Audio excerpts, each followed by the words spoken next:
It's obvious that if a government wishes to control its people and make sure they do exactly what they're told to do, they have to monitor their people. They have to know what they're doing at all times. We may soon find ourselves living in a nightmare that I think would even George Orwell couldn't have anticipated, as to how much control we're putting into the hands of government, large corporations, and people that perhaps we can't trust.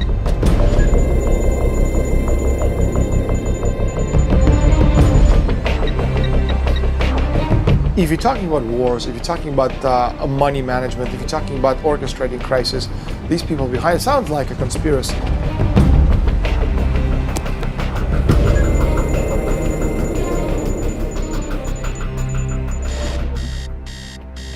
If you're an average person, you've definitely got a data file on you in the hands of one of the many private companies that compiles data about Americans for the business world.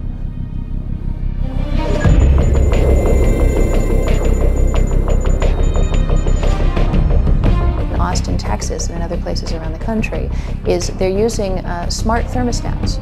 And they will, the power company actually gives you a thermostat for free, installs it in your home for free, charges you nothing for it, but there's a catch.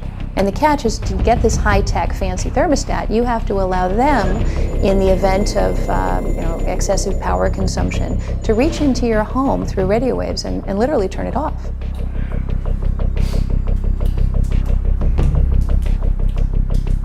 So one of the basic things about using a computer on the internet is that your communications pass through the networks of various internet service providers, starting with the internet service provider that you are a customer of, and going through possibly several others, and then ending up at your destination. And each of those entities, technically, has the ability to look at all your communications and to record all your communications.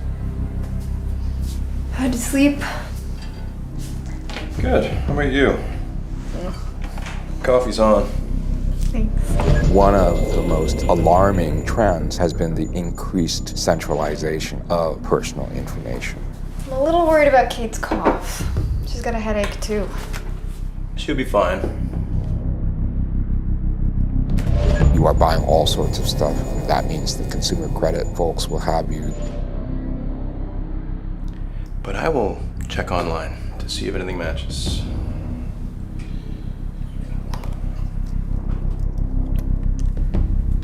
I guarantee you that many of these other database holders have files on you. You didn't hear her last night? Many, many more entities have wanted to know, well, what kind of a person are you? I wonder if she'll want to eat something. No, nothing here. She's always grumpy in the morning when she wakes up, though. Kind of like somebody else I know. Nice. Well, I gotta get going.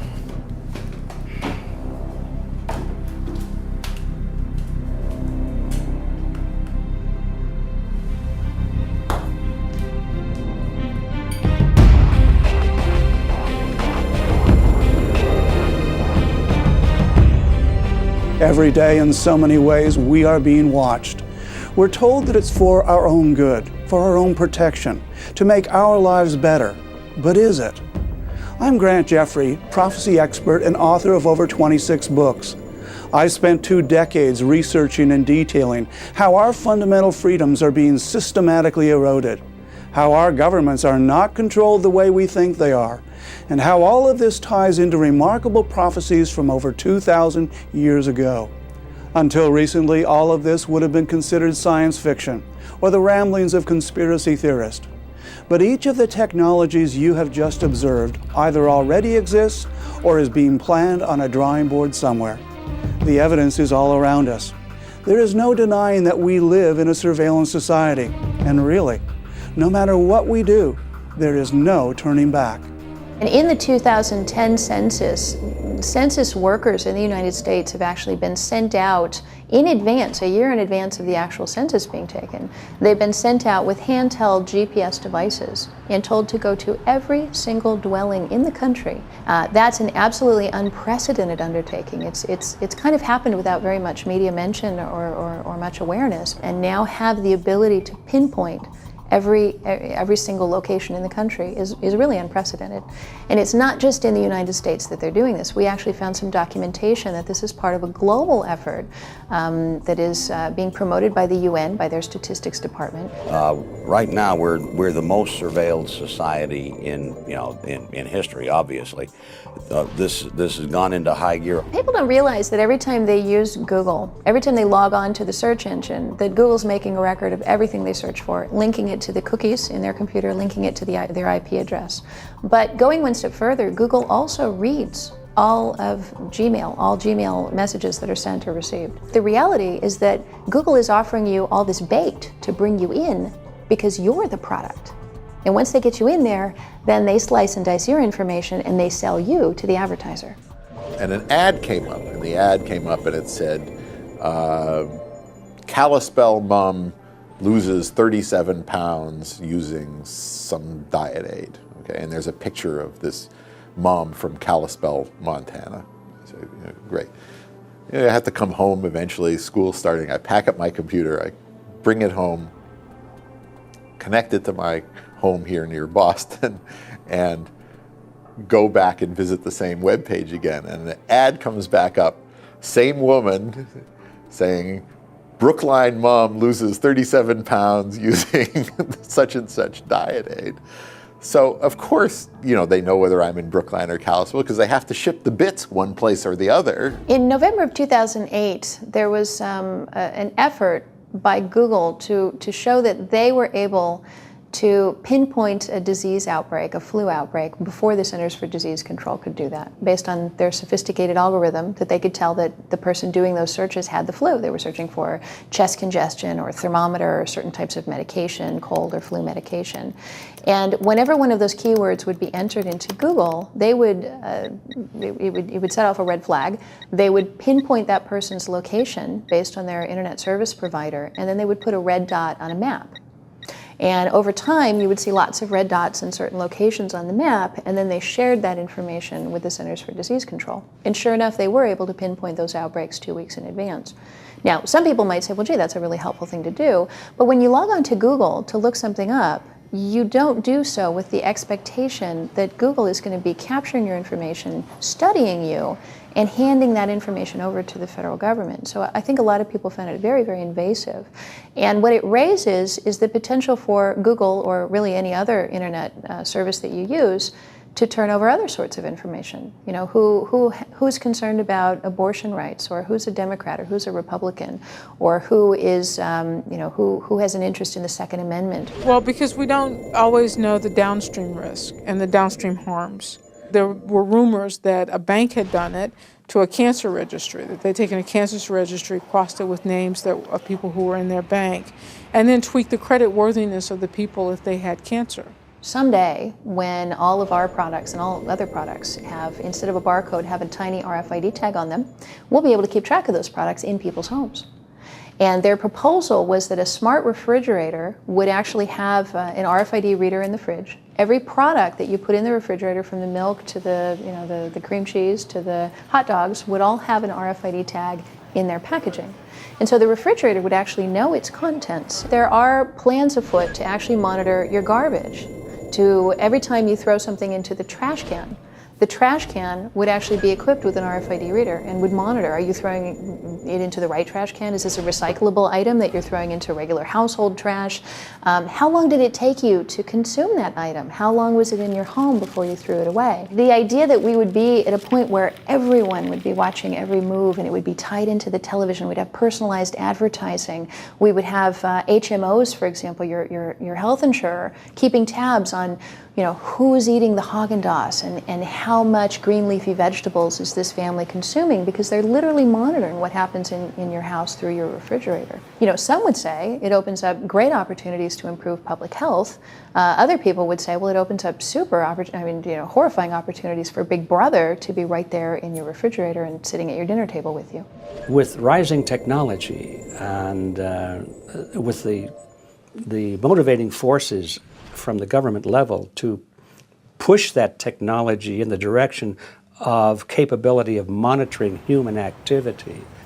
With that technology emerging, it's very frightening, because it means that totalitarian regimes will very soon indeed have the power to control and monitor every human being on the planet. People working in major office buildings have an access pass, a badge that they use to get into their office. Every time you scan that to get into the building, you're revealing what time you got there, what time you left. Those records have actually been used by employers to determine whether someone was claiming sick leave when they weren't really sick. The reasons for surveillance and the need for better surveillance systems are compelling. If you want to keep track of your pets or children, or livestock or possessions, you can now put ID tracking devices on them. If you want to make sure employees are working the way they should, you can now monitor them. If you want to protect citizens from thieves, con artists, drug dealers, hate mongers, pedophiles, terrorists, and basically anyone and everyone who's a threat to society, you can now track, monitor, and scrutinize them. If you can save lives and protect property, why wouldn't you? And if you yourself are engaged in unsocial or illegal actions, your rights to privacy should be taken away. Those are compelling arguments. But is it right? And are only the bad guys being watched?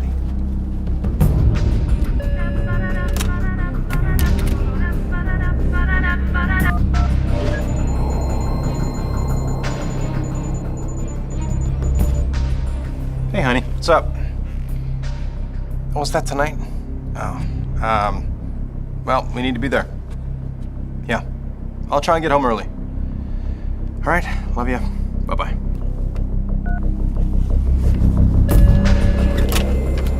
Whenever people say, if you aren't doing anything wrong, why do you care if people watch you? I kind of turn that around and I say, well, if I'm not doing anything wrong, then you have no business watching me. President Bush, Attorney General Gonzalez, and the head of the NSA all admitted that, well, the Times was right, that the NSA had been spying on Americans without the warrant required by law, required by the Constitution, and required by federal wiretapping law, and that they had been doing this for a number of years. There used to be a joke, we're from the NSA, we read your email so that you don't have to. All of our phone calls are now processed essentially by computers in a digital form. And so wiretapping a phone call is just a matter of telling some of those devices to remember or to divert some of those bits, rather than necessarily physically clipping anything onto anything. So as you can imagine, it's very cheap and very straightforward. When I turn it on to make a call and then I'm going to shut it off, and it's just like the old handset telephone that I have in my house, except I can walk around with it. Well, it isn't, because first of all, when you have it on, it's constantly telling the telephone company where you are. Notifies the nearby cell phone towers, whether you're talking on it or not, of what your location is, because that's how the phone company knows where to route your incoming calls. It doesn't try every cell phone tower in the world. It has a constantly updated record of where the telephone is, and that data is stored and it can be used somehow. The thing is a location device as well as a communication device. Well, fine, but I'm going to leave it off all the time. Well, it's really not a telephone. It's really a computer connected to a radio transmitter and receiver and a microphone and loudspeaker. And the computer can make the radio transmitter and receiver and microphone and loudspeaker act kind of the way a telephone does, but it can make it do all kinds of other things as well. These devices can actually be used by appropriately authorized government officials to turn the cell phone into a kind of roving bug, so that when you press the power button and you think you're turning the telephone off, you're actually turning the microphone on and the radio transmitter on so that the conversation, whatever noise is ambient around where the telephone is being sent back to FBI headquarters or wherever. A knife is a piece of technology. Now, a knife used in a bar fight to carve somebody up is a terrible thing. That same knife to perform emergency appendectomy and save someone's life is a very good thing, and without it, you couldn't have saved that person's life. The knife itself is neither good nor evil, it's just a knife. This is how technology works. In addition to the Big Brother phenomenon, which is definitely out there, there's all of this little brotherism. You know, there are the teenagers with the cell phones who take embarrassing pictures of themselves, of their friends, and so on. And he said, "Did you ever lose your cell phone?" He said, "Oh yeah, I'd lose the cell phone. 3 or 4 times I lost the cell phones." Do the pictures come back to the cell phone? Well, yeah, the pictures come back to the cell phone. Where do the pictures come back to the cell phone from? You know, there's an agency out there, you know, that actually has a copy of everything on your cell phone, which is a fine thing if you lose your cell phone. It's good that you can get all of your data back. But again, you know, that information could be available under a court order to someone who'd filed a civil suit against you. This is the example of ourselves being our own worst enemies. One condition for employment for a lot of major corporations is that in your employment contract, there's actually a clause that allows your employer to monitor what you do on the computer. And if I want to log on to a website or you know, maybe check on the political returns or whatever it might be, that's something, gee, I've got a 15-minute break, why not? And to discover later that your employer was doing that, maybe making judgments on you on the basis of your politics or on the basis of your interests, really could be, you know, could get people in trouble, and it has.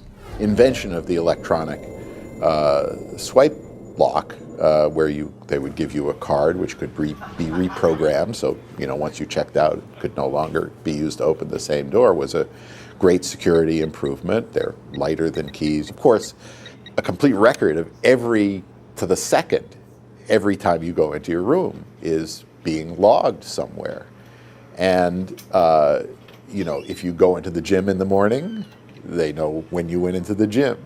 If you go in the back door of the hotel after the door gets locked, you know, that's being logged as well. And this is, you know, very useful information for forensic purposes. But does any of us know whether this information is being exploited commercially for any reason? You know, are they correlating my, let's say, record of whether I go into the gym with whether I had a 3 fried egg breakfast in the morning, which they also have because we use the same, I eat in the hotel dining hall in the morning and they use the same record to bill me for both the room and my meal. So what happens to the information? How does it get correlated? Who does it get shared with? Somehow, the various national banks and various counterfeit investigative entities convinced this Printer Industry Association that it would be in their interest to include a tracking mechanism in all color laser printers that they sold.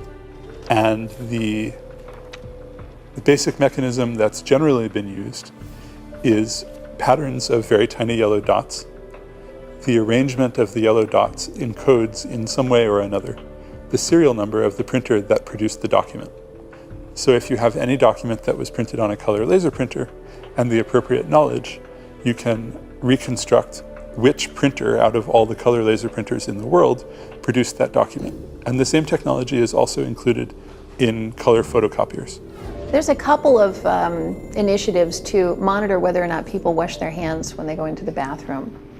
And they operate by using the access pass or the ID badge that an employee would have that read the tag, that determine whether or not you used the soap dispenser, whether or not you turned on the sink, and actually monitor you in, I think, the most private of all locations, you would have these people monitoring every single breath you take. I mean, there's got to be a point at which you say, you know, some things are private, and you know, we're all adults here, and we are responsible. And if you're employing me, you need to have some degree of trust, and not be prying into my personal business. Almost everything you do is tracked. It's everything you buy is tracked. My car is equipped with OnStar. You know, they know where I am at any second. I can push a little button in my mirror, and they'll tell me precisely where I am.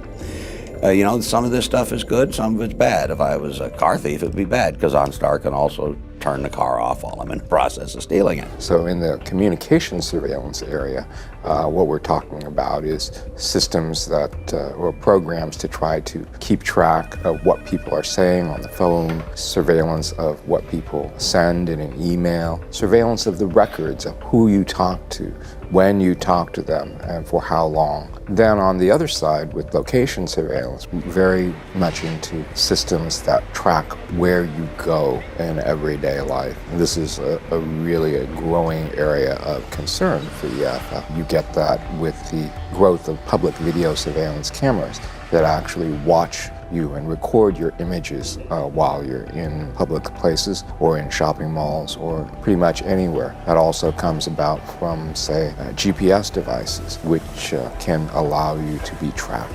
Cell phone technology can allow you to be tracked. And then finally, of course, RFID tags, which can allow you to be tracked. So you have a lot of different modalities of location surveillance that are all of great interest both to the government and also to commercial marketers. It's almost impossible really to live off the grid. You have to live without credit cards.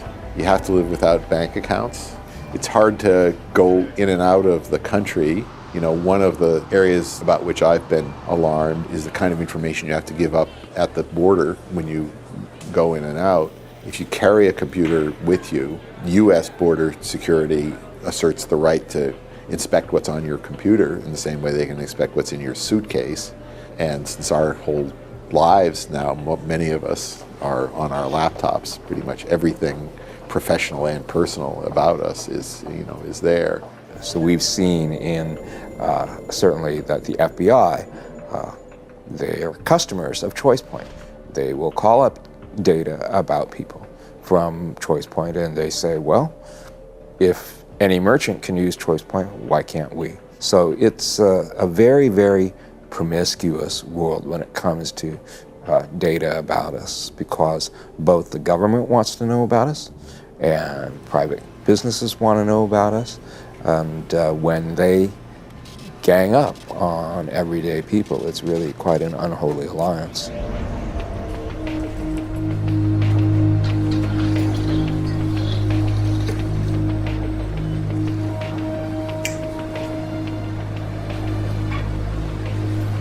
Hey. Hey. How are you? Good, how are you? Pretty good. So this comes to $3.75. Thanks. Just retry. Let's try one more time. I'm sorry, sir, this card doesn't seem to be working. Just 1 second, please. Hello? The Eden Run, that's right.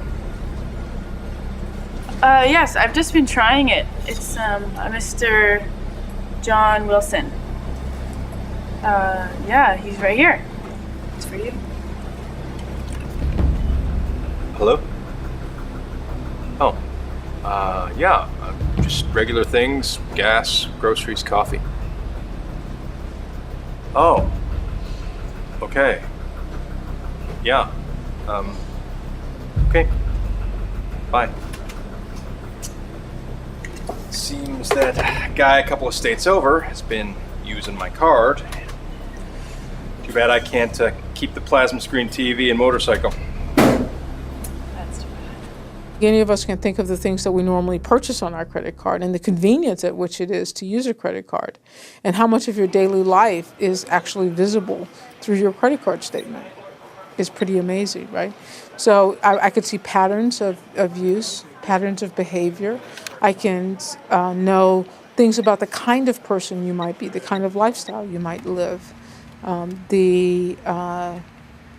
your spending habits. Do you tend to spend a lot at the beginning if you're paid monthly, do you spend a lot at the beginning of the month and very little at the end? Many young people barely know what cash looks like. They use credit cards for anything. Many of us do. I shouldn't say young people, it's true for me as well. Use credit cards for everything because there are incentives to do it, but they're great data collection tools. We give up lots of information about ourselves. It is the only anonymous way to conduct any kind of business.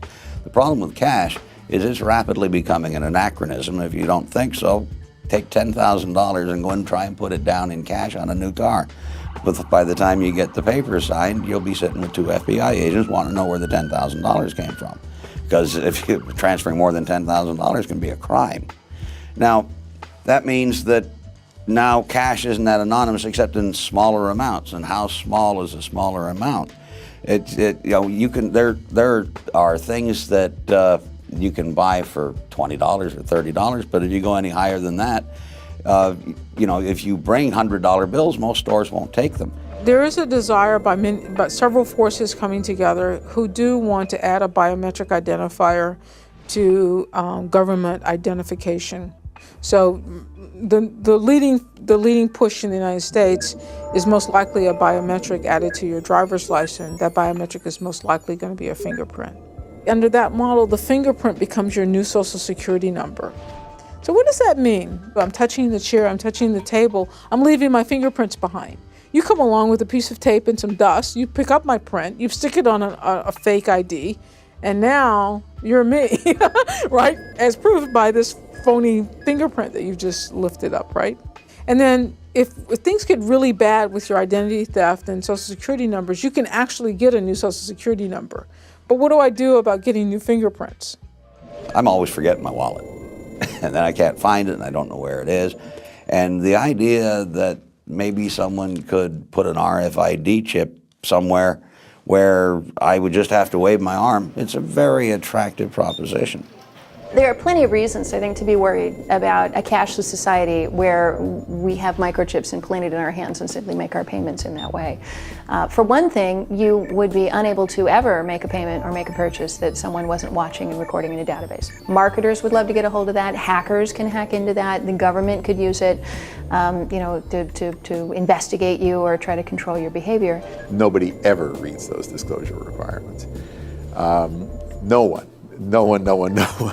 So every year when I teach this material at Harvard, I ask my big class, who has a Facebook account, and every hand goes up. I said, how many of you read what you were agreeing to before you click the I agree button on your Facebook account? Never a single answer. These are Harvard students. If anybody's going to read the fine print, you hope it's going to be Harvard students. They don't. Nobody does. So a lot of the time, even when there are protections about sharing of data, we really have no awareness of how far they go. Data can be shared between commercial business partners, and there are sharing that also happens between government agencies and the private sector. But I think even more serious is if a purchase requires that kind of a hand stamp, then if you become a non-person, for whatever reason, someone decides they don't like your political views, they don't like the activism, they don't like the fact that you campaigned against the current president in the last election cycle, then you go to press your hand to the reader and it says rejected. Sorry, you don't count. We won't allow you to participate.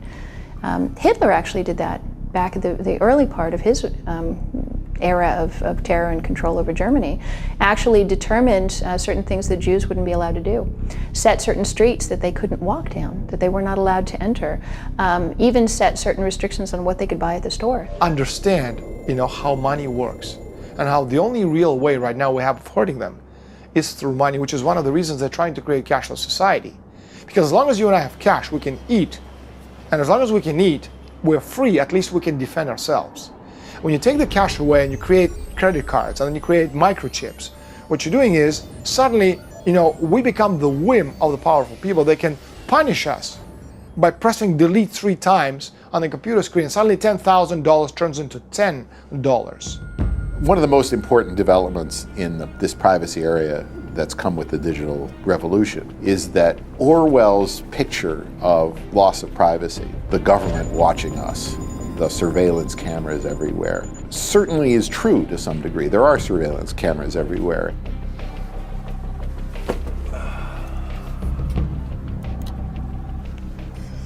That's hilarious.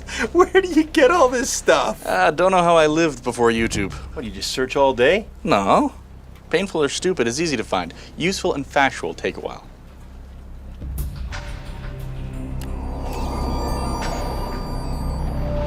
Employers, law enforcement agencies, stores, insurance and credit companies, hospitals, and the government would all argue that their surveillance is necessary. They'd also all state that individual surveillance and data systems are not invasive and pose no threat of creating personal profiles or a data shadow. Simply stated, one source of surveillance at one location on one part of a person's life is not a real concern. But if all this disparate information is gathered and sorted and filed in a central location, it would create a complete and detailed profile, much more invasive than anything even a police check could get. The infringement on individuals' personal freedoms and the possibilities for abuse would rival George Orwell's Big Brother government.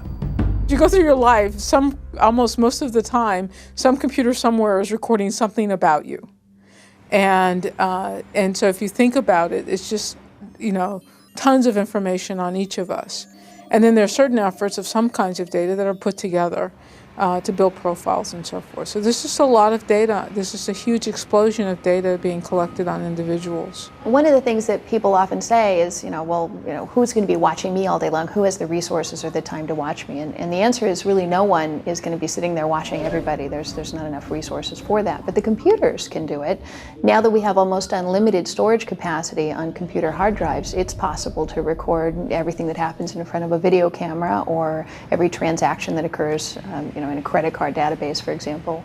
And that information is actually becoming immense. It was revealed in the New York Times that Walmart's database was as big as, if not bigger than, the entire internet. After 9/11, a lot of the failures to prevent the attacks were attributed, rightly or wrongly, to the failure of different government agencies to share data with each other to form a complete picture that would have identified the terrorists before they got on the airplane. And so those walls between government agencies are coming down. And then it turns out in the US, there's data the government is prohibited from collecting itself, but which it can perfectly well go buy on the open market from private vendors. Even where there are walls that are supposed to keep the data separate, they come down. I mean, just pretty much across the board, this is ongoing demand for linking more and more of the information on individuals.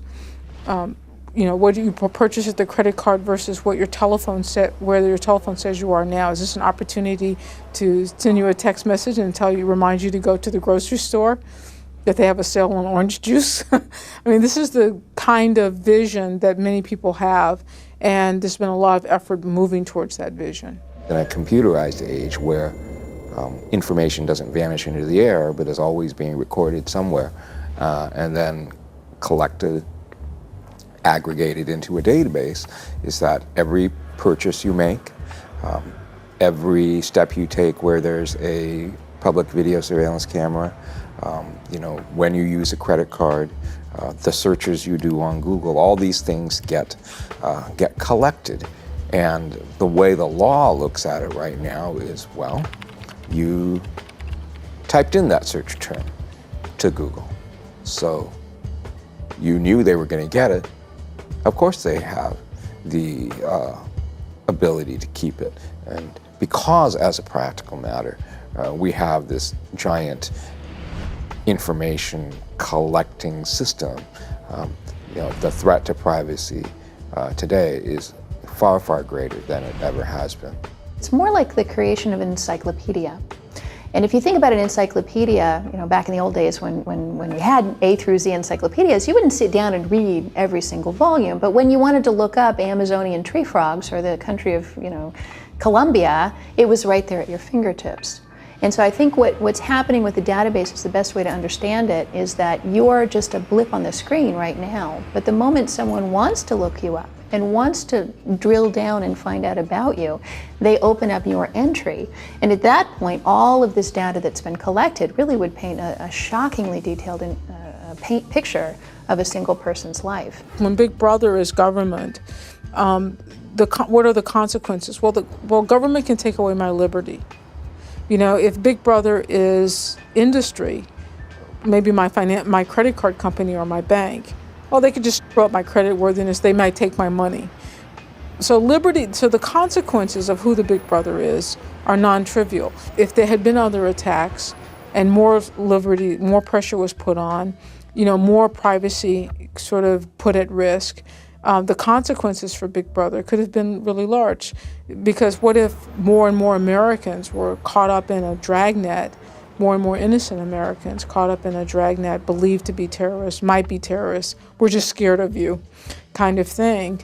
You know, those consequences are really extreme. There's a push for every nation on the globe to identify and number all of its citizens. We're seeing this happening in China, where you've got over 1 billion people that have now been issued unique ID cards, literally national ID cards with radio frequency devices in them that can be used to track them and identify them at a distance. You're seeing now it's happening in Mexico. They're going to be doing national ID cards to all of the citizens in Mexico. 1.2 billion people in India about to go into a database. Virtually every country on the globe. You know, I go to the doctor, I have a lab test done, my blood is there, they sequence it, they know something about me, but they also know something about my family. And even if I agreed that they could use it for research, to what extent did I now bring my family, release information about them? This is an RFID credit card. There have been tens of millions, if not hundreds of millions of these issued, and the vast majority of people who are carrying them don't actually realize that there is RFID in them. There's nothing on it anywhere that says RFID. There's a small symbol on the back that if you know what it means, you'd know that it was RFID, but if you're just looking at it, it's just another logo. You have no way of knowing that there is an RFID chip in it. The problem with this is that because you don't know there's RFID in it, you won't take any steps to protect it, which means that I can come along with a device like this. I bought this on eBay for about $200, and it reads these RFID credit cards. It gives me full card information that is sufficient to process a credit card transaction. So using my $200 device, I've got all of these people walking around with all of these credit cards in their pockets that they don't know have RFID and that they don't know are vulnerable to off-the-shelf devices like this that can read their credit card information and then conduct transactions with their credit card without that card ever leaving your wallet. What kind of questions could someone ask about you that would be answered by a database that kept track of where you were?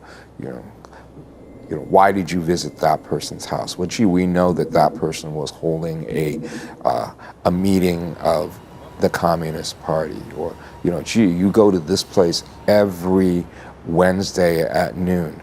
Well, it's easy to find out that that's a church, and there's an Alcoholics Anonymous meeting. There's just a million ways that simply knowing where someone is on a regular sort of basis allows you a tremendous amount of information. I believe the American people, and indeed the people of the world, are in that same position. We've got a couple of little tiny glimmers that there's something wrong, that there are databases being collected, but what my research for the last 10 years has been about is trying to identify the bulk of that iceberg floating under the water so we don't hit it. There is no question that we are being monitored all the time, all of us. That's not science fiction, that's fact. But who is controlling the information? Who's watching the watchers? If you live in a free and democratic nation, you may rest easier knowing that totalitarian regime won't come knocking on your door. But journalists, Christians, aid workers, and many others around the world in places like China, North Korea, and the Sudan are not as fortunate. They're routinely abused, arrested, tortured, and even killed for their seemingly innocent and innocuous actions. The people in Hitler's Germany and in Ceausescu's Romania never thought their freedoms could be squashed or that they themselves could be seen as a threat. Could such a thing happen in other nations or here in America? Surely our information is safe with our elected officials, and we're protected by our constitutional rights. If everyday citizens don't stand up for their rights, then a big government will take more and more of their rights away from them. Everyone should be concerned about this because this affects them. It affects us. None of us are exempted from what's happening in the world today. This affects our lives, our children's lives, our grandchildren's lives. And if we really care about anything, anybody outside of our own skin, if we really care about other people, about society, about our nation, about the world, we'd better take an interest in what's going on. So if your phone calls, your letters, if the contents of your homes, the contents of your automobiles, the contents of your computers are open to surveillance by the government or by private entities who share that information with the government, then I think it's going to be very, very hard for most people to be free in the way they live their lives. If we get to the point where the government is watching everything we do, then we're going to see some serious erosions of our civil liberties. Our right to assemble peaceably, our right to free speech, our right to free religion, free practice of the religion of our choice. All of these rights are going to be eroded through these technologies. The saying is, if you put a frog in cold water and then you put the heat on, the frog will gradually warm up so he won't know to jump out and he'll be boiled to death because it's such a gradual thing. Now, I don't know if it's true with the frog, but I can pretty much tell you it's true with the population because I'm watching it happen. We're at a situation now where technology keeps clashing with privacy, and society keeps ending up in this take it or leave it situation. And what we really want is for society to enjoy the benefits of the technology as well as have privacy. The ability for Google to tell everything about you and the house you live in, the ability to watch you on the street, to monitor you. I can understand the reasons for Great Britain setting up the camera spy systems that they've set up, but if used incorrectly, it can destroy you. And of course, computers are another thing that governments want to control. And they have the ability to do that in communist China. You cannot use a computer with the government knowing what you're saying and who you're saying it to and what you're up to.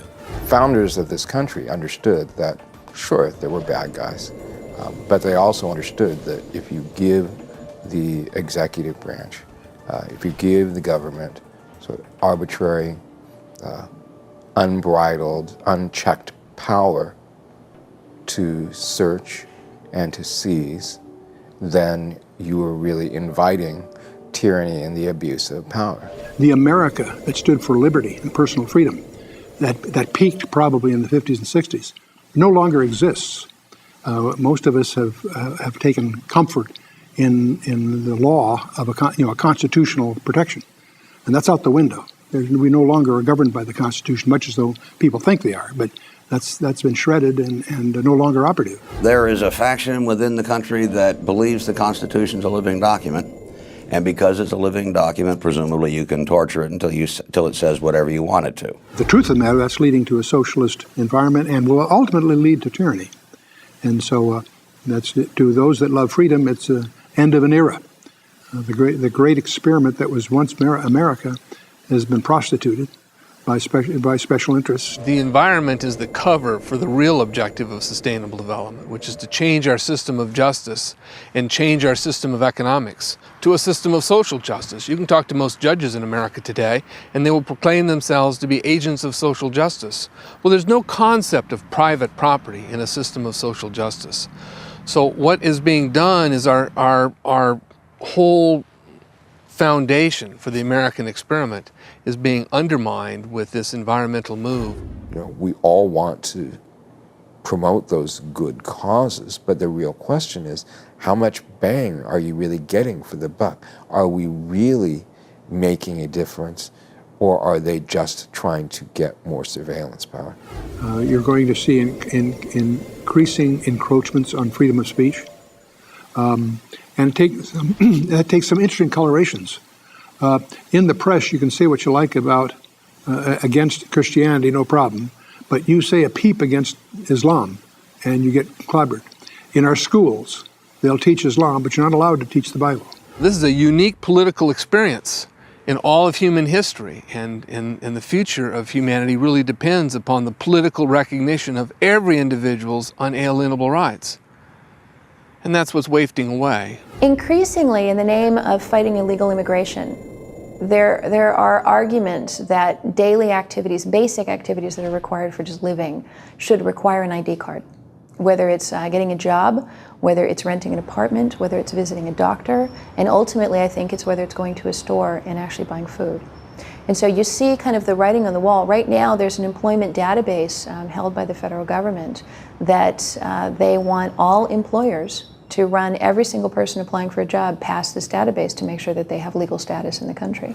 For many years I've been concerned about the long-term likelihood of a free world for my grandchildren and my children, and now I'm very worried about it for myself because things are accelerating so fast. One of the big concerns that I have is if you get to the point where everybody's carrying RFID tagged items, whether it's a driver's license, whether it's a tag in your jacket, whatever it might be, then all it would take for the government in order to round people up or put people on a watch list, they could just put an RFID reader in a backpack, they could blend in with the crowd, mill back and forth, walk among the protesters or the gatherers or the people in the church or the mosque or wherever it might be, and automatically download and capture all of their information, upload it to a huge database and say, these were all the people who were seen at the peace rally, or these were all the people seen at the Democratic National Convention, whatever it might be. I think surveillance and tyranny, or surveillance and the loss of freedom, really go hand in hand when you look at other civilizations, other societies over the years,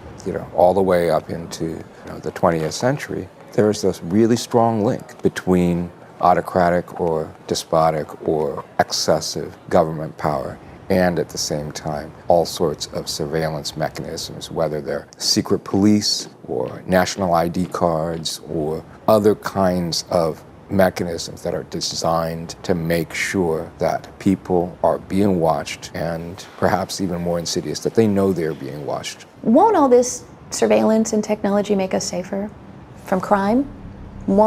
Isn't it a good idea to watch everybody and monitor what they do? If that were the case, then you should be able to look back and say, okay, well, let's look at the most monitored and surveilled people in history. And arguably that was the Soviets living under the Soviet Union under Stalin and the folks who came after that. Every phone call could be listened to. Every piece of postal mail could be opened. If you had a party at your house, you wouldn't know if government informants were attending the party listening. After all, if you have nothing to hide, why would you care?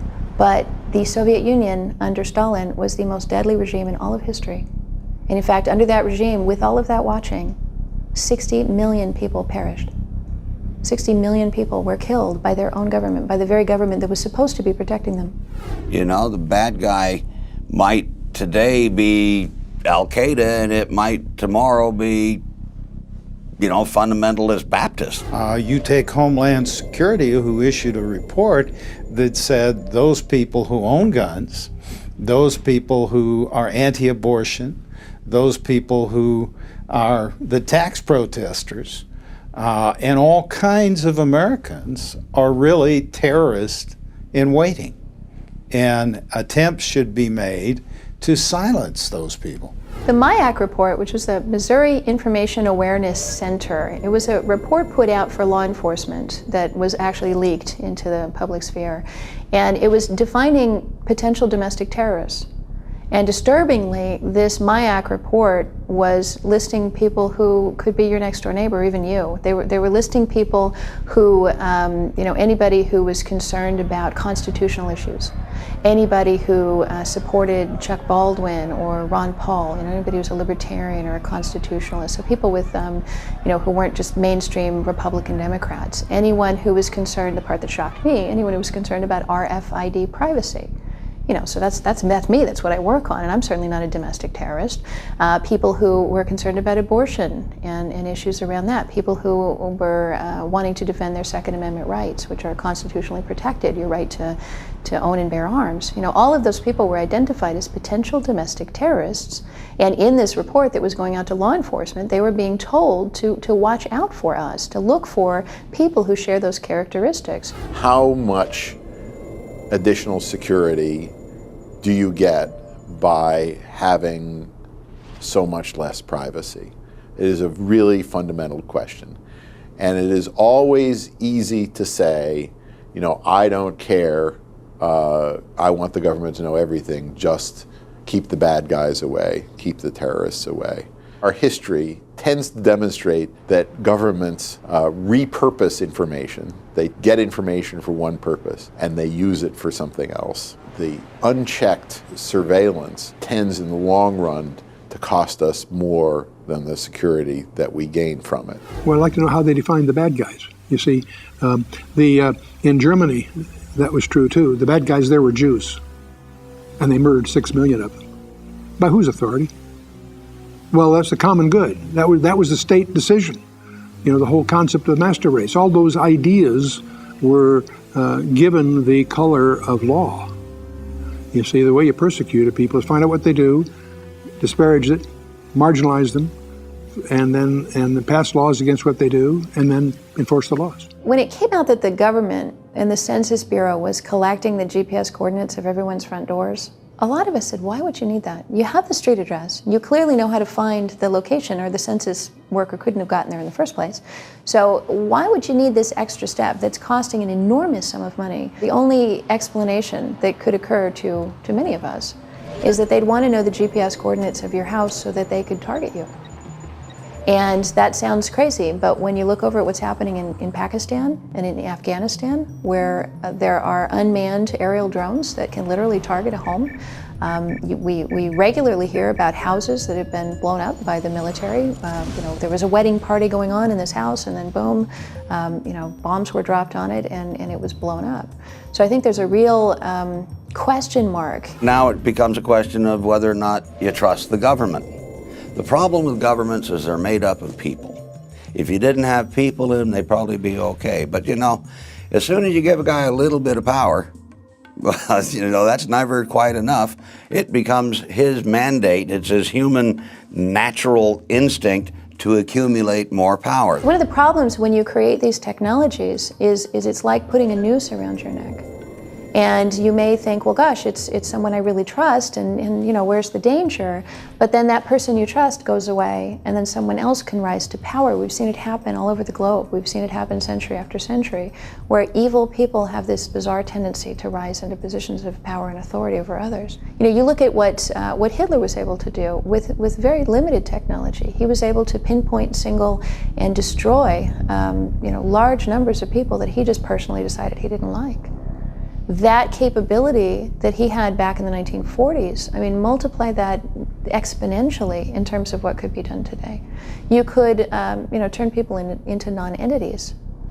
You wouldn't even have to kill them. You could just make it so they couldn't access the ATM machine, they couldn't go to the grocery store, they couldn't get to see the doctor. So I think the bigger picture and what we need to be thinking of as a society today is we really should not be creating the power to destroy our lives and putting it into anyone's hands. Whether you trust the current administration or not is really irrelevant, because ultimately I believe there will be someone who will come along and who will take advantage of that. They'll remove all the safeguards we put in place, and then we're just going to be sitting ducks. One of the founding fathers said, those who would trade liberty for security deserve neither.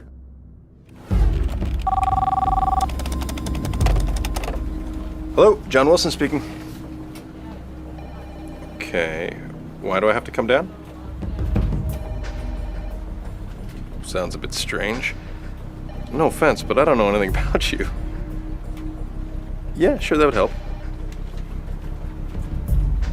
Okay, what's the address? Okay, how long is this gonna take? I understand. Okay, bye. What's going on? Emergency prayer meeting? No, A Division of Homeland Security wants to ask me some questions. Come on, you? Yeah. Hey, this isn't one of your jokes, is it, Barry? No, man. Wish I'd thought of it, though. Huh. Hilarious. Relax. Buddy, this is the U.S. After this is over, you'll be able to sue them for emotional trauma and wasting your time.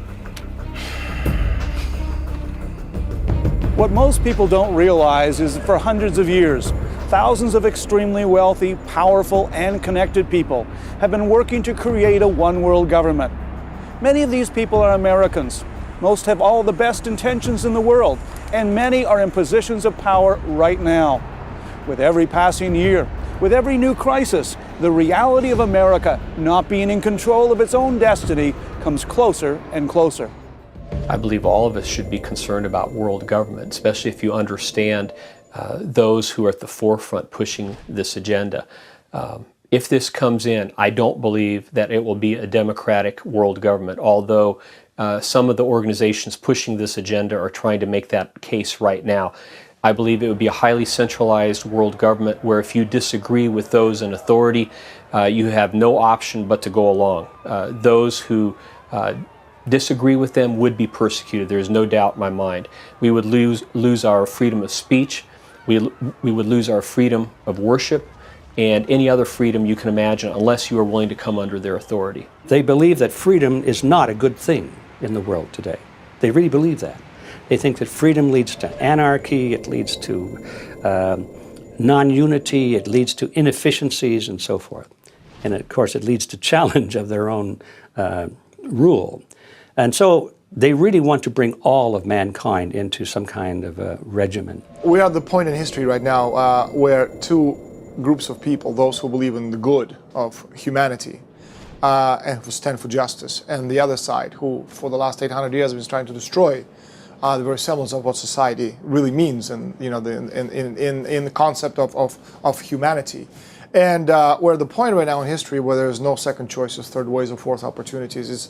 It's a time where everybody has to make a moral decision, whether to defend truth, justice, freedom, and basically the planet, or take up the point of view of the other side, which is the destruction of nation-state republics and the destruction of life on this planet. There are several different organizations that have risen to the forefront, depending on whether they're pushing the political, the economic, or the spiritual aspects of the One World movement. And within those organizations, I'm speaking of the United Nations, the Council on Foreign Relations, the Bilderberg Organization, and others. There are those, even in the current administration, who have this type of view of the world that they want to move the United States and Western society in the direction of globalization and world government. If you tear down the barriers between the countries of the world, and there is this, I call it mafia, this powerful mafia above the countries of the world, they are coming down through sustainable development in the United Nations and all kinds of control to take the soul of the world. I have covered 105 global meetings. I've interviewed presidents and prime ministers. I've read tens of thousands of pages of their documents. This is not fiction. This is fact. A lot of these societies and organizations working together, but it's not only the secret societies that work together. The reason they're so powerful, so difficult to destroy, is that they have politicians on their side who are tapped into the societies. You have members of Congress or Parliament. You have the banking representatives. You have the royalty. You have the newspapers, who of course form part of this elite and are sworn to secrecy. And then of course you have NGOs, non-governmental organizations, are also tapped into this because, again, you control all these organizations through money. When I first understood and saw world government at my first global meeting in 1994, first I was shocked. I was amazed. Why wasn't anybody talking about it? Why wasn't anybody doing anything to protect the sovereignty of the United States? And if we look at the source of these problems, we find here, at least in the United States, we find a relatively small group of people. It's called the Council on Foreign Relations. The CFR is not very well known to the average American, but in reality it is our hidden government.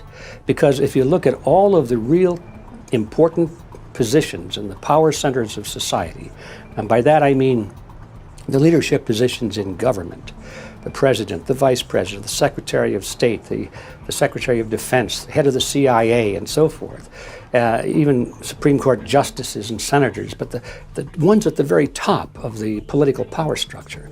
And then you look at those who are dominant within the media centers, the heads of the networks, ABC, CBS, NBC, Turner Broadcasting, the Murdoch Network. And then you look at the heads of the great universities, the schools, and so forth. It doesn't take a lot of people to really control the masses if they're at the heads of these kinds of organizations. I believe that economics ultimately will be the #1 way in which the emerging world government will try to control people. If you can control a person's ability to buy or sell, you can run their life. If you have a single currency over the whole world or currency system, it provides no other alternatives or options. Back in 1968, George Ball was the Undersecretary for Economic Affairs with JFK and Johnson. At the meeting in Mont-Tremblant in Canada, in Quebec, he said, how can we create corporations that shall one day give orders to governments? And that's what Bilderberg is all about. It's not one world order, it's one world company limited. Highly organized agenda to break the back of the American free enterprise system because it stands in the way of those that have a globalist agenda. And they're succeeding. And so backed by big money, backed by the trade unionists, backed by the multinational corporations, they're all playing that game for their own reasons. Increasingly, our utilities are under the influence of people from other parts of the world and other governments. Most of our main industries are now a majority foreign owned. Few Americans have any idea of this. And the powers that own our major industries, for the most part, favor globalization and world government. So they are, I would say, a big part of this drift toward world government. The main event is the wholesale destruction of the world economy. Are you saying to me that Joe the plumber is more intelligent than David Rockefeller? If he's lending the money, the question is why? So you destroy the economy, and you destroy the wealth of the people, because again, you destroy the wealth of the people, you destroy the power of growth of nations, and of course, the population base. I believe we are just one major world crisis away from having a totalitarian type of system in place. Our indebtedness here in the United States is now approximately $65 trillion in foreign obligations. It's way beyond what most people realize. It can never be repaid. And because the United States has presented a specific challenge to globalists, because the American people have always been an independent, freedom-loving people, so how do you get the United States into a global government? Well, ultimately, you have to crash their economy and make them so dependent on foreign powers that you can blackmail them to come into a system. The thing about this is you have to have a crisis big enough for the public to be able to accept whatever the solution is. It can't be a half-baked crisis, as like Rahm Emanuel said a few months back. The last thing you want to waste is a good crisis. Every time we turn around, there's a new crisis. There's an economic crisis. There's a war crisis. There may be a pandemic crisis. There's a crisis everywhere you look. And as long as people are in this crisis mode, they're not very vigilant about watching what's happening to their liberties. All they're thinking about is, oh, government, do something, protect me, save us from all of this. And the government says, yes, that's exactly what we intend to do. Every time there's a new war or a threat of war, there's more motion in the direction of merging our military with other national military forces through the United Nations, so-called peacekeeping forces.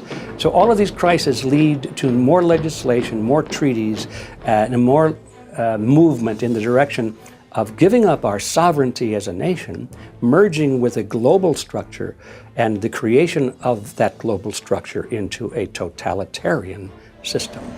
Thanks again for coming down, Mr. Wilson. I know you're a busy man, so we'll try and keep this short. Come on and have a seat.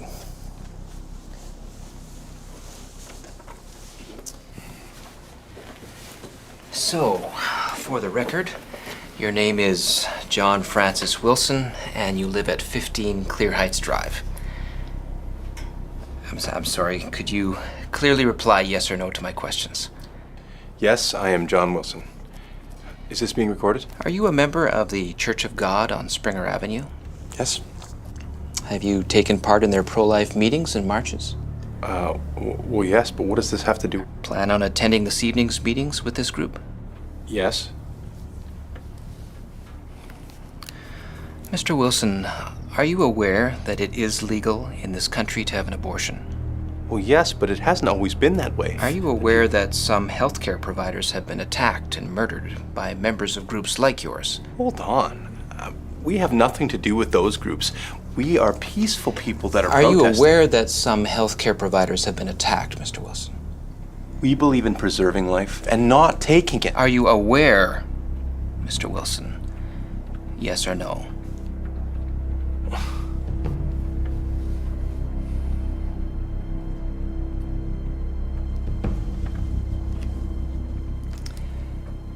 You are a member of 3 different right-to-life groups. You are a member of a number of evangelical Christian organizations. You've donated money to Christian Science Research and the Salvation Army. You receive daily emails from radical organizations that encourage prayer for our government on matters of policy. You've signed a number of petitions supporting the traditional definition of marriage. You frequently visit websites that are pro-Israeli and others that believe in an imminent cataclysmic event. Your wife and children are also enrolled in or are talking to many other radical anti-social organizations and people, Mr. Wilson. There's a lot more here.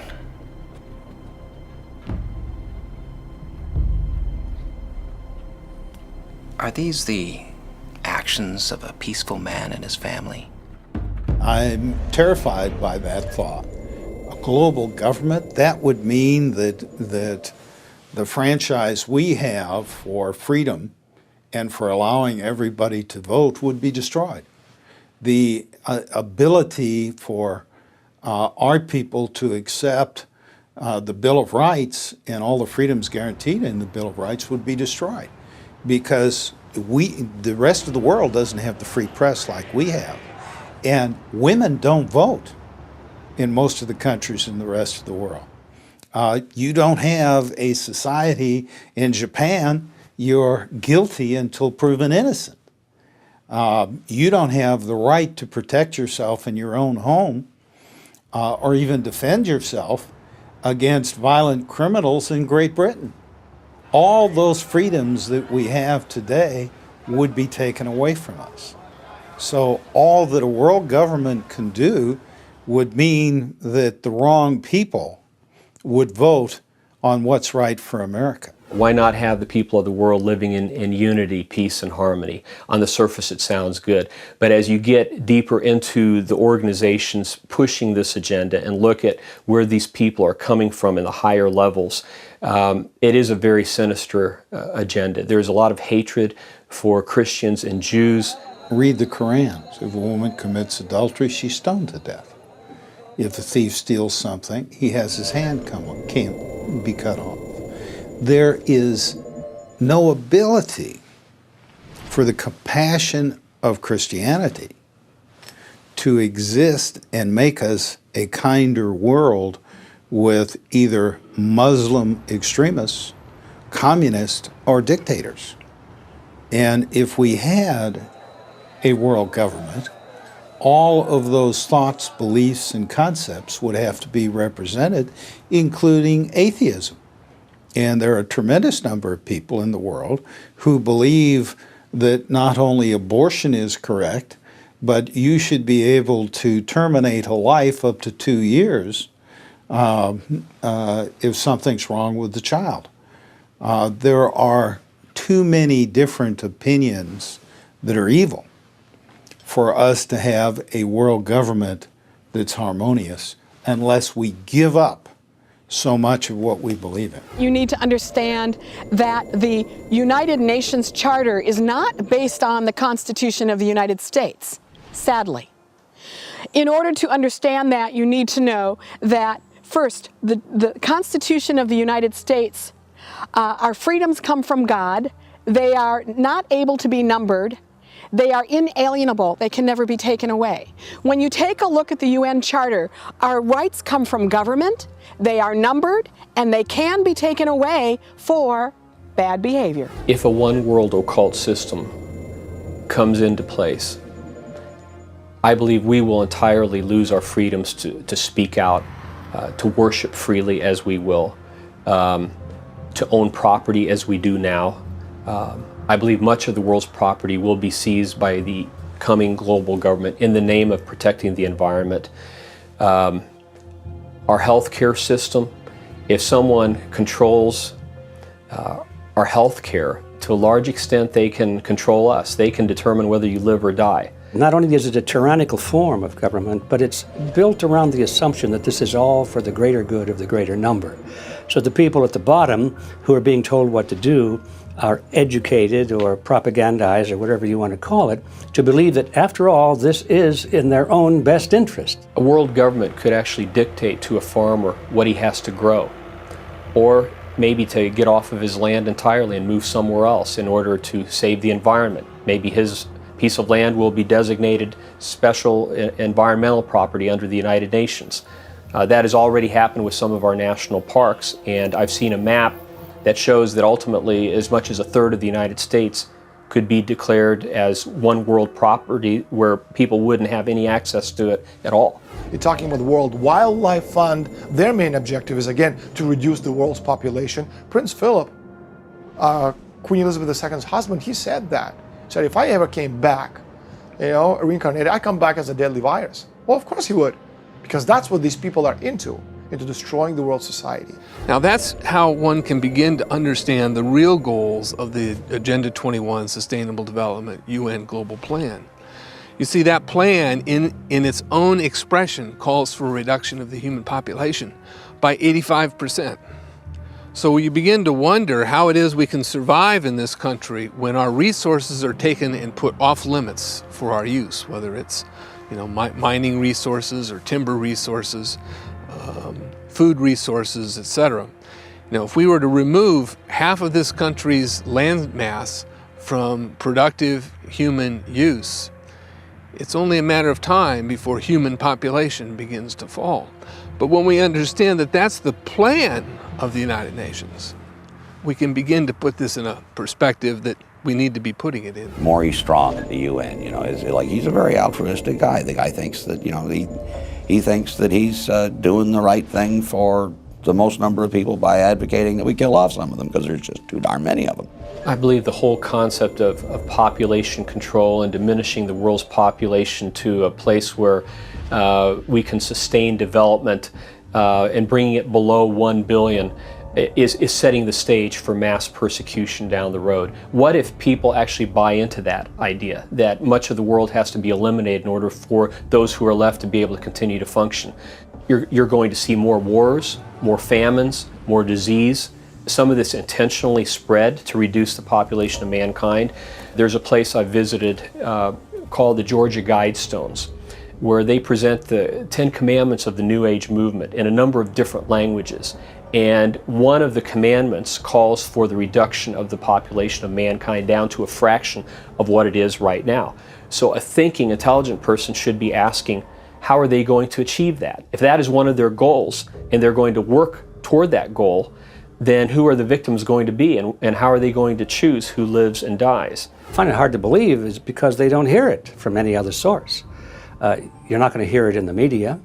You're not going to hear it from the government leaders. You're not going to hear it from the people who, in fact, are creating it. That's the thing. And so they don't realize how far it has gone. Well, people don't know much about sustainable development because major media is really captured by the same interests that control the banking institutions.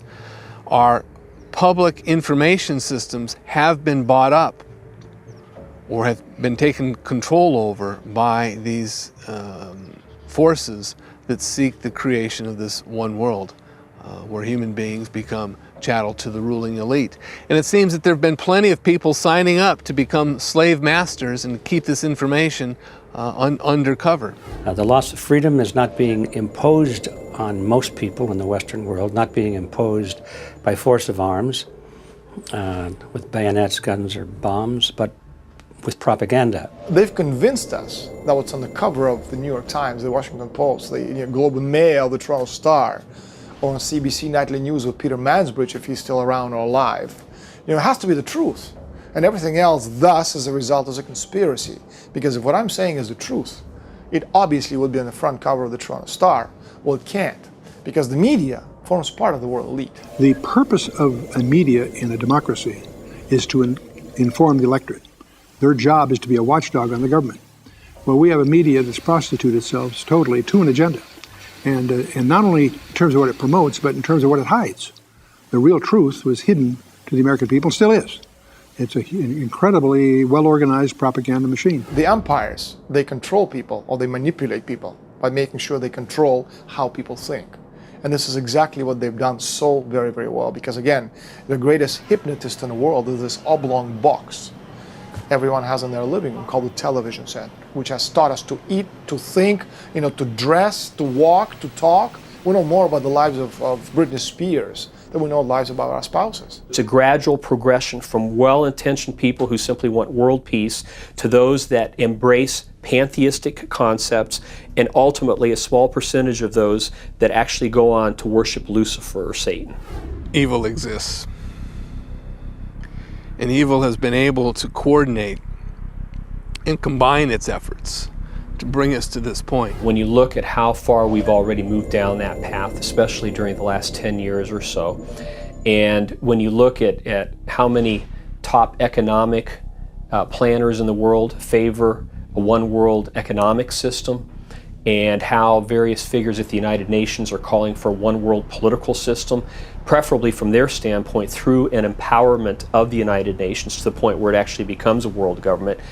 And then on July 6th of 2009, the Pope comes out and openly calls for the creation of a world political authority with teeth to be able to enforce itself. You begin to realize maybe we're closer to all this than we imagined. I don't know how they knew all about us. Well, they did. No, I wasn't charged with anything. It was a warning, though. Yeah, I know we can't... Listen, why don't you just come down here and we can talk about it, all right? I don't want to talk on the phone anymore. I know how crazy that sounds, all right? I love you. Okay, bye. There is no question that we live in a surveillance society. There's no question that detailed profiles are being created and stored about each and every one of us. There's no question that this is only going to increase with every passing day and with every new technological advancement. There's no question that with every new threat, new crisis, and consolidation of world resources, knowledge, and currencies, our world moves closer to a one-world governmental system. This new system will not be a friend of Christianity or Judaism. Basic rights like the freedom of speech, the freedom of religion, and the freedom to own land will disappear. Already today, there are very powerful and influential people who've dedicated themselves to seeing this come to pass. I have no doubt that it will, and soon. Then why am I not afraid and running for the hills? Because I knew this would happen. Incredibly, it was prophesied over 2,000 years ago. I'm so tired of people saying you can't prove the Bible. Yes, you can. If you take the trouble to discover that of the integrity of its design, and then that design had to originate from outside time, because it writes history before it happens, and with the precision that's staggering. And the more you know about your Bible, and the more you know about what's going on in the geopolitical or just the world arena, the more you see a convergence approaching the classic biblical scenarios. The Bible says that in the last days, the government of the Antichrist rests on three pillars. The first is a global government, the second is a global economy, but the third is a global religion. The people at the forefront of this one world movement, generally speaking, are extremely anti-Jewish and anti-Christian. And they want to bring together all the religions of the world and unify them for a specific purpose, which is to put a leadership figure in power that would rule the world. And the Bible warns us of these kinds of developments in the last days. This is a far cry from where we were in the 50s, 60s.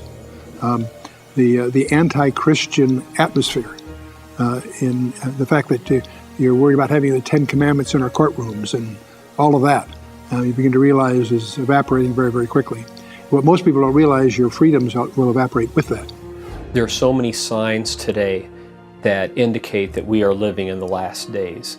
The Bible has so many prophecies warning us, giving us an idea of this time getting closer so that those of us who are alive when all of this happens could be forewarned and prepared.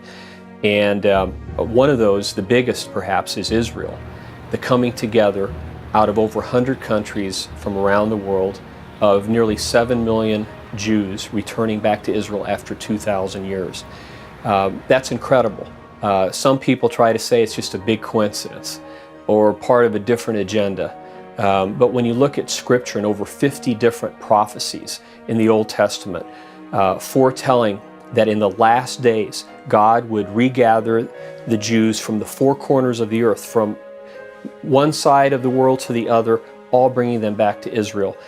It's really difficult to try to explain that away. Ezekiel wrote about the restoration of Israel and said that in the latter days they would be restored on exactly the same piece of real estate from which they'd been scattered. Zephaniah said they would return with a pure language, restored Hebrew, which was restored by Ben Yehuda in 1948. Hebrew is the working language of Israel today, and it was dead before Latin was developed. Along with that, in the book of Daniel, we are told that there would be a massive increase in knowledge.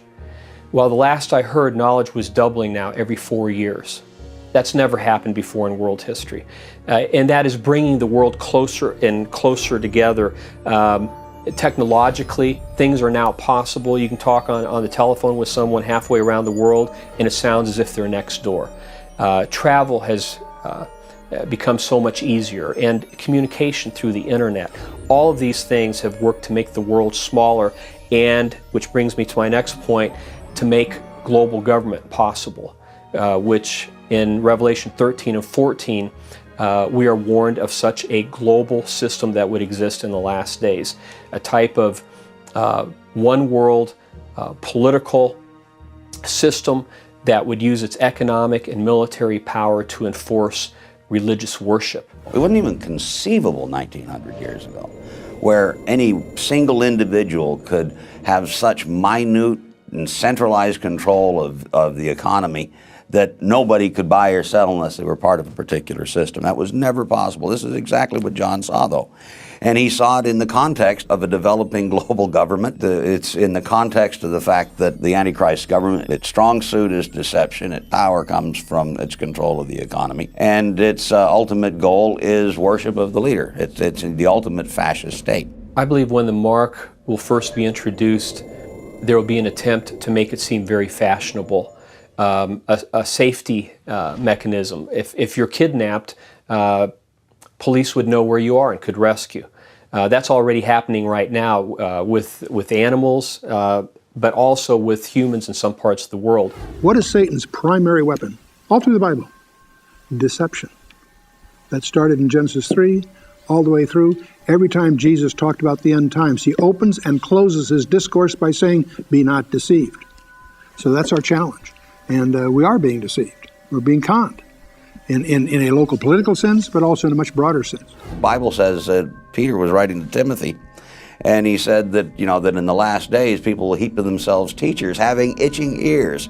Then they'll be turned unto fables because they want to hear what they want to hear, not what is necessarily true. And we're living in a generation now where truth is it has become like it's subjective. I mean, there can be two versions of the truth. Finally, in Matthew 24, Jesus warns us of an unprecedented deception that would take place at the very end of time, just preceding his second coming. Specifically in verse 24, he says that even the elect could be deceived if that were possible. Now that's got to be some kind of major deception for Jesus to make that type of statement. And we are seeing increased deception today, false religions coming in and taking hold in the United States, where just a generation ago most people would have professed a belief in Christ, or at least their ethic would have been Christian-based. The culture we're in is a very strange one. It denies the existence of truth. Well, what's the purpose of a university? I thought it was to pursue truth. What's the purpose of our scientific establishment? Discover what's true. And we live in a culture which denies the existence of truth. Another sign is the increased depravity of man. And in 1 and 2 Timothy, it talks about how in the last days man would become more focused on self, a pursuer of pleasure, self-centered, boastful, proud, all of that. We are seeing that today through the New Age movement in ways that we have never seen before. It's all about self. You literally have millions of people out there who believe that they are God. We've never faced a situation like that before, but we do now. We're broke. We're mired in a global war. We're in a religious war. Everything seems to be. We're in decline. They're talking about getting rid of the U.S. dollar. Everything seems to point towards the U.S. no longer being the world's only superpower, which is exactly what the Bible said. You can see it all converging towards that. So we could make a list of the main countries in the Middle East and in Europe and the Far East. We can go through all that whole list. We can talk about technologies. We can make a whole list of trends. We classically, our enterprises monitored a dozen of these. And the more you know about each one, and the more you know what the Bible says about each one, you see a convergence. It isn't one of them, it's all of them happening at the same time. Verily I say unto you, this generation shall not pass until all these things be fulfilled. That's part of the Olivet Discourse, but I mean, it makes Israel the benchmark. It's the time clock, it's the stopwatch. Once it starts clicking, we've got one generation left, and we're very close to the end of that now. My challenge to anyone to which these things are fresh and new and unknown is to find out yourself, not what Chuck Missler or somebody on the radio or TV says. Find out yourself what the Bible really says. The Bible says that the heavens and earth proclaim the very existence and majesty of God, our Creator. That same Creator gave us a book to share His thoughts and plans for our lives. Unlike any other book in all of history, it also predicts what's going to happen in the future. The birth, death, and resurrection of Jesus Christ. The return of Israel to her land in 1948. Our remarkable changing world today. If someone you knew could predict the future with 100% accuracy, wouldn't you listen to them? Well, the Bible does exactly that. And it predicts that Jesus Christ will return for His followers and take them to a wonderful eternal home. Whether you're around for that event or whether you pass on before that, I pray that you will accept Jesus Christ as your Lord and Savior today. You may not be able to control what happens to your nation or our world, but you can determine your eternal destiny. The Bible says that tomorrow is promised to no one. Make the most important decision of your life and trust that Jesus loves you and wants to be part of your life. Our research into surveillance practices, losses of freedom, and shadow governments is not meant to scare you. It's meant to open your eyes to the shifting world around us. It's meant to shine a light on God's incredible prophecies. It's meant to bring you closer to our eternal Savior, Jesus Christ. What's going to happen a month from now, a year from now, 10 years from now? How do we prepare for it? And the one thing that the Lord over and over impresses on my heart is the importance of staying close to Him and taking it one day at a time and keeping our eyes focused on eternity.